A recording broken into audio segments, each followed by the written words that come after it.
going, guys? Squadron here. Thought I'd bring you some Infiltrator gameplay commentary.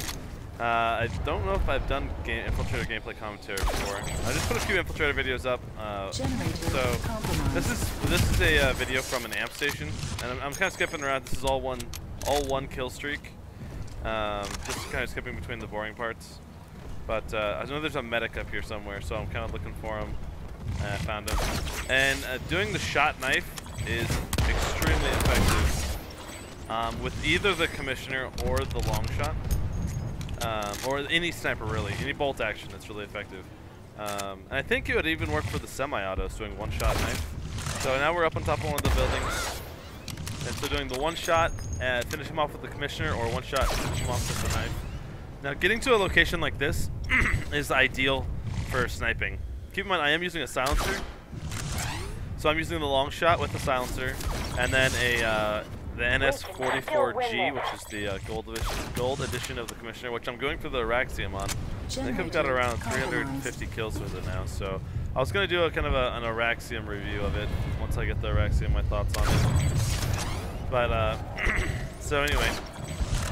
So the key whenever you're sniping here is you don't want to go for body shots unless the person's already wounded.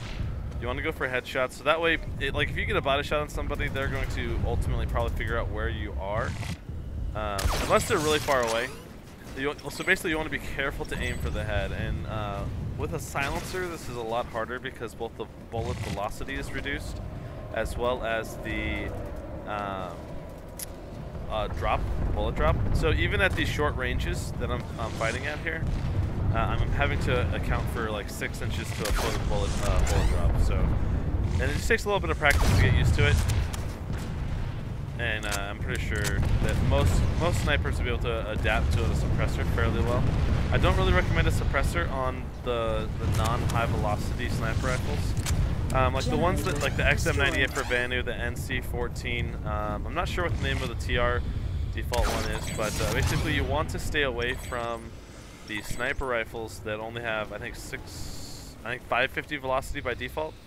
So the SASR, TSAR, and then I'm not sure what the Vanu version of that is. But either way, you want to stay away from the silencers on the low velocity sniper rifles unless you're going to be really, really close.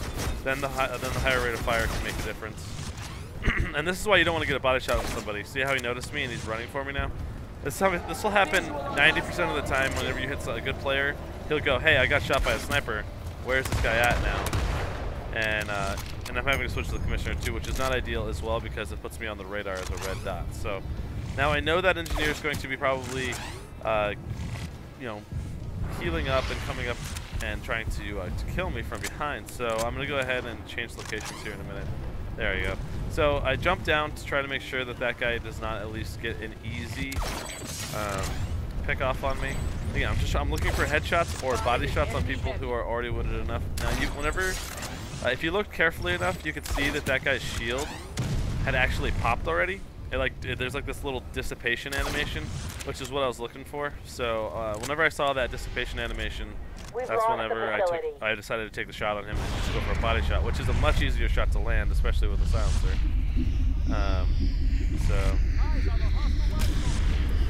Now, with these, whenever they're running laterally from you, you want to lead about 2 body widths ahead of them, at least at this range. Maybe 1 body width. It depends on how hard they're running laterally from you. If they're running directly 90 degrees perpendicular.